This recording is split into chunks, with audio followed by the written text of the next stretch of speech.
سلام، به یکی دیگه از ویدیوهای جذاب تیوی تز خوش اومدید. تا حالا به نسبت‌های خانوادگی بازیگرا فکر کردید؟ آیا میدونید کدوم بازیگرای ایرانی با هم نسبت فامیلی دارن؟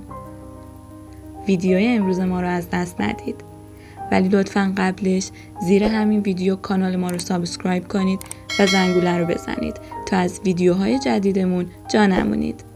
با ما همراه باشید.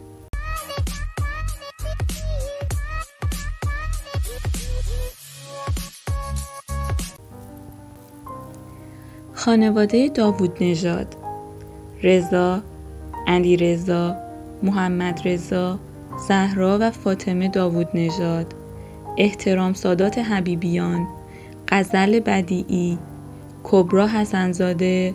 زمانی که قراره هنرمندای خانواده داوود نژاد رو بشماریم و بدونیم که چند نفر بین اونا هنرمند هستن، واقعا گیج میشیم. حتی نمیشه حد زد که کدوم یکی از برادرای داوود نژاد زودتر وارد عرصه بازیگری شدن. علیرضا داوود نژاد برادر بزرگ خانواده داوود نژاد هست که از یک طرف برادرش محمد رضا با اون تو مقاله سینما همراه شده و از طرف دیگه دو فرزند به نامهای رضا و زهرا داوود نژاد داره که هر دو از بازیگرای سینما و تلویزیون هستن. مسئله بازیگری به اینجا ختم نشد. مدت زیادیه که احترام سادات حبیبیان، مادر داوود نژادها، هم وارد عرصه بازیگری شده.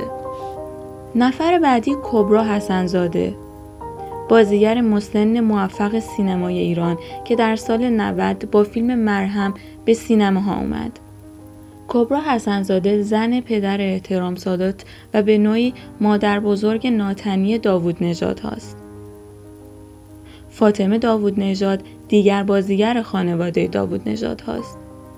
غزل بدیعی، خواهر مرحوم اصل بدیعی، دیگر هنرمندی است که به خانواده داوود نژادها اضافه شده است.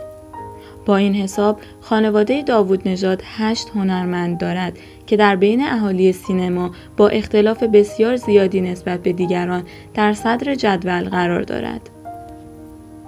خانواده شریفی نیا: محمد رضا، ملیکا و مهراوه شریفی نیا. خانواده شریفی نیا را میتوان با اضافه کردن خانم آزیتا حاجیان یک خانواده 4 نفره هنرمند دانست و بدون در نظر گرفتن ایشان که از همسرشان جدا شده اند، یک خانواده 3 نفره. مهراوه و ملیکا شریفی نیا از سنین کودکی بازیگری را آغاز کردند. ملیکا که بازی او در فیلم مهمان مامان و سریال شمس العماره به خوبی به خاطر داریم، گرافیک را به بازیگری ارجح می‌داند، اما مهراوه اینطور نیست. او زنی است با کلی قابلیت بازیگری. خانواده ارجمند: داریوش ارجمند، انوشیروان ارجمند، خانم امین، امیریل ارجمند، برزو ارجمند، بهار ارجمند و پارمیس زند. داریوش و انوشیروان ارجمند 2 برادری بودند که سالها قبل پا به عرصه سینما گذاشتند. این 2 نفر بعد از تشکیل خانواده همچنان به کار خود ادامه دادند تا اینکه فرزندانشان بزرگ شدند.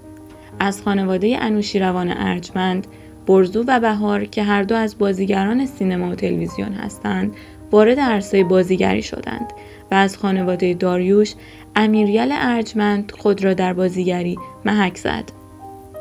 مادر بهار و برزو ارجمند خانم امین است که ایشان سالهاست طراحی لباس انجام می‌دهند. برزو ارجمند که مدتی است صاحب فرزند شده، با پارمیس زند ازدواج کرده. زند سالهاست که در سینما طراحی صحنه، لباس و البته چهره پردازی انجام می‌دهد.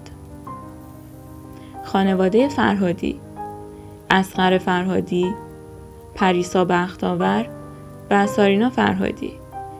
اصغر فرهادی که طی 5 سال گذشته زندگی هنری و حتی شخصیش دگرگون شده و توانسته گام‌های بلندی در سینما بردارد، یک خانواده کوچک اما تماماً هنرمند دارد. خانواده حیایی: امین حیایی، نیلوفر خوشخلق و دارا حیایی.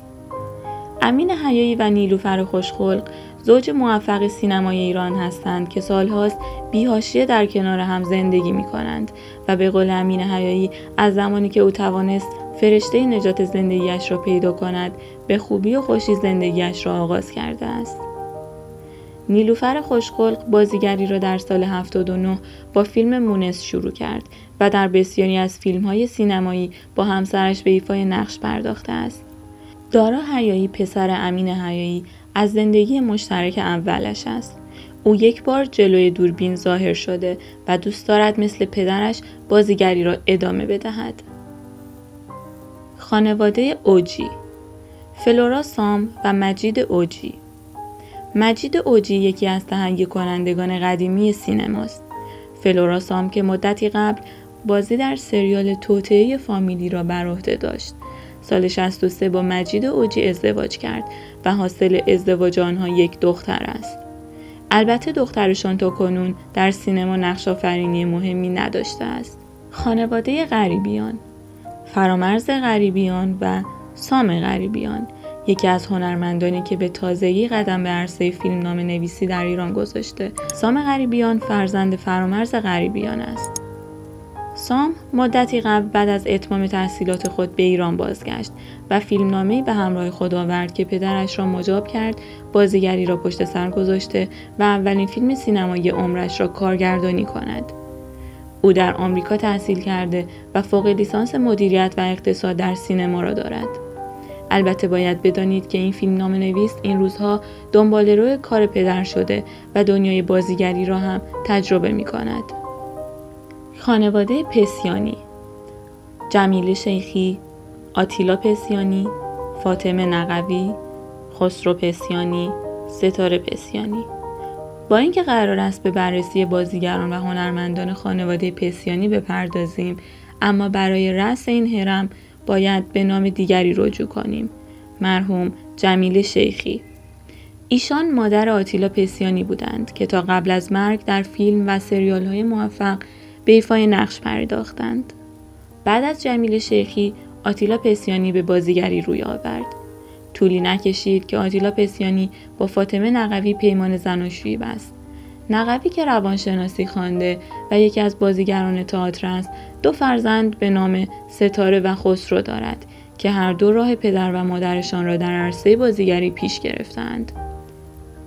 خانواده رشیدی، داوود رشیدی، لیلی رشیدی، احترام برومند.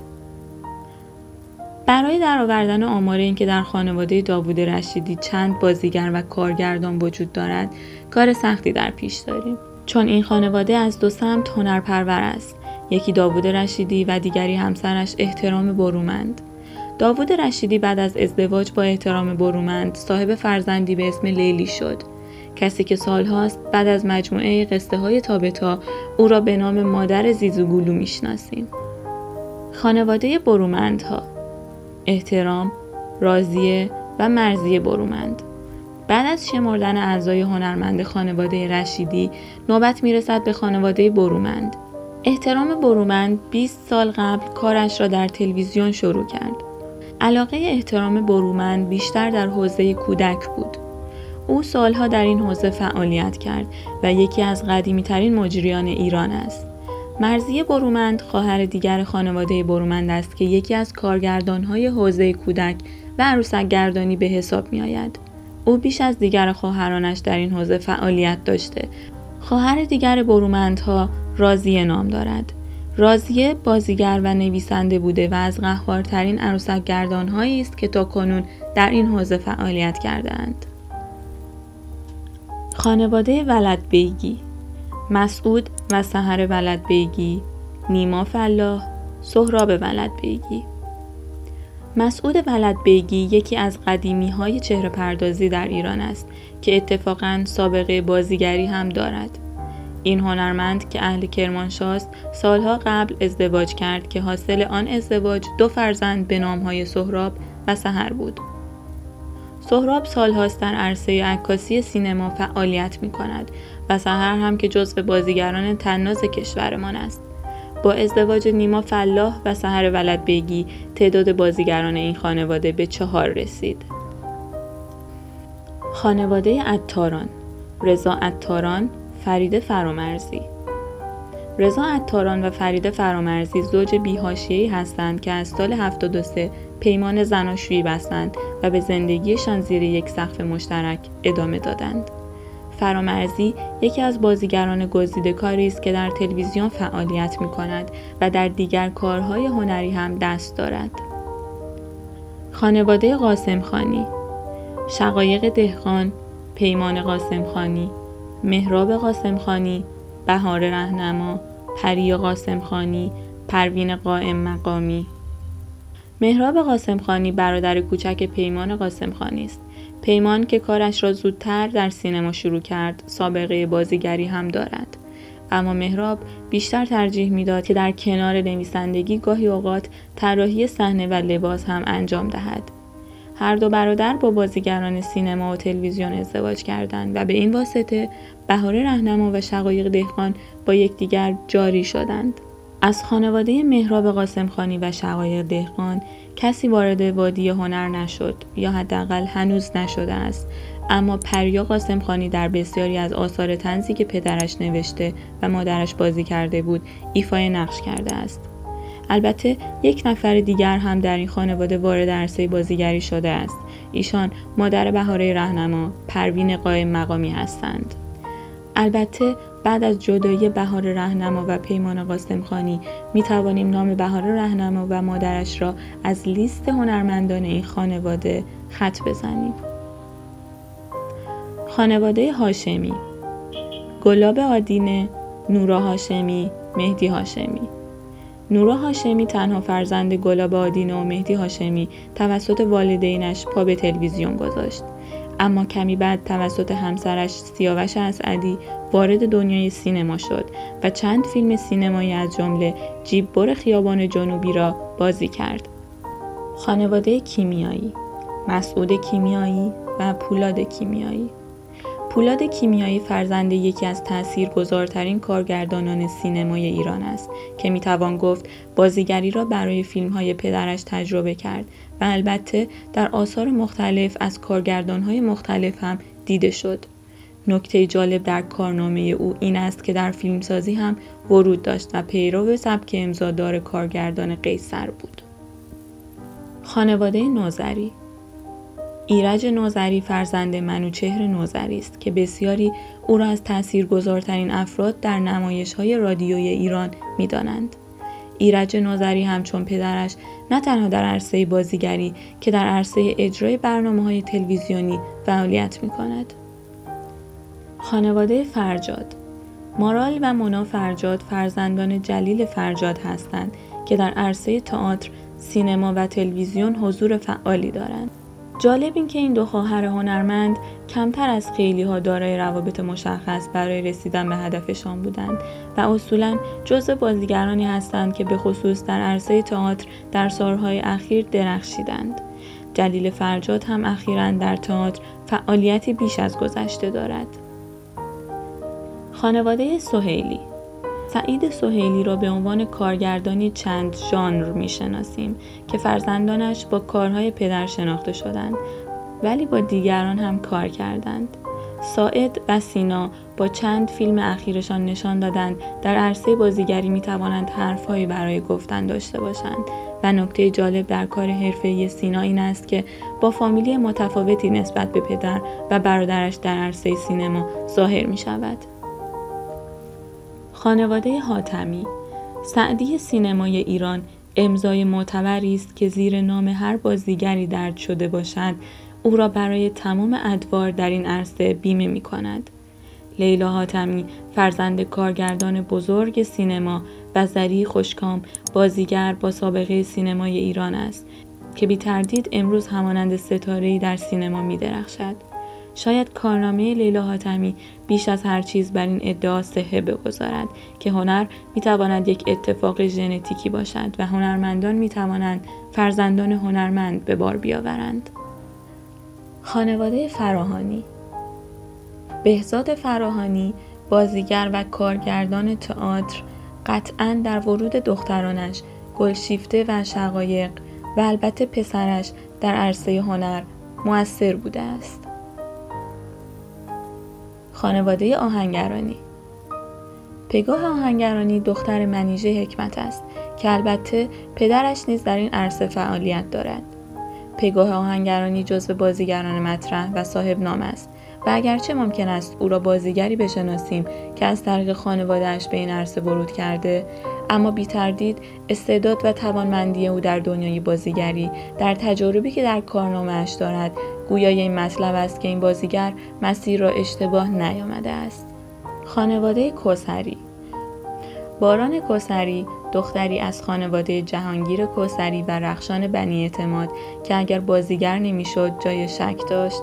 به هر حال بنی اعتماد حتی اگر کار نکند صاحب جایگاهی رفیع در سینمای ایران است و نمیتوان فراموش کرد این کارگردان صاحب نام سینما چه فیلم‌های تاثیرگذاری را برای سینمای ایران ساخته است.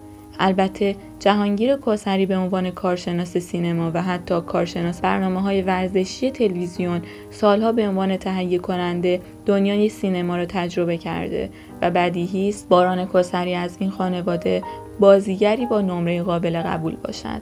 اگرچه در کارنامه باران کوثری انتخاب‌های اشتباه یا متوسط هم دیده می‌شود، اما کارنامه او در بازیگری حد و اندازه‌های یک ستاره را لمس می‌کند. نام فامیلی هاشمی یکی از پرتکرارترین نام‌های خانوادگی در میان اهالی سینماست و هنرمندان زیادی با این نام در سینما حضور دارند. هدایت هاشمی بازیگر نقش اوست در سریال پایتخت یکی دیگر از هاشمی‌های معروف سینماست و علی هاشمی برادرش هم یکی دیگر از بازیگران سینما و تلویزیون است. خانواده طباطبایی. زنده یاد علی طباطبایی و پدرش کمال طباطبایی که در زمینه تهیه کنندگی فعالیت می‌کرد از طباطبایی‌های معروف دنیای هنر بودند که متاسفانه علی طباطبایی در سال 94 و پدرش در سال 98 درگذشت. خانواده جعفری. امیر جعفری زاده 10 شهریور سال 53 در تهران بازیگر سینما، تلویزیون و تئاتر ایرانیه. همسر او ریما رامینفر از بازیگران سینما و تئاتر. بازی او در مجموعه بدون شهر اولین حضور او تو تلویزیون بود. ناگفته نمونه علیرضا جعفری برادرزاده امیر جعفریه. آخرین خانواده‌ای که مورد بررسی قرار میدیم زنده یاد ماهچهره خلیلیه. ماهچهره خلیلی متولد سال 55 تو تهران بود. فوق لیسانس معماری از دانشگاه آکسفورد انگلستان داشت و بازیگر اهل ایران بود. او نوه دختری پروین سلیمانی بود. همونطور که میدونید ماهچهره خلیلی چندی پیش بر اثر سرطان درگذشت. خیلی ممنون که تا انتهای این ویدیو با ما همراه بودید. لطفاً این ویدیو رو با دوستاتون به اشتراک بذارید و با لایک و کامنت ما رو حمایت کنید. تا ویدیو بعدی، خدا نگهدار.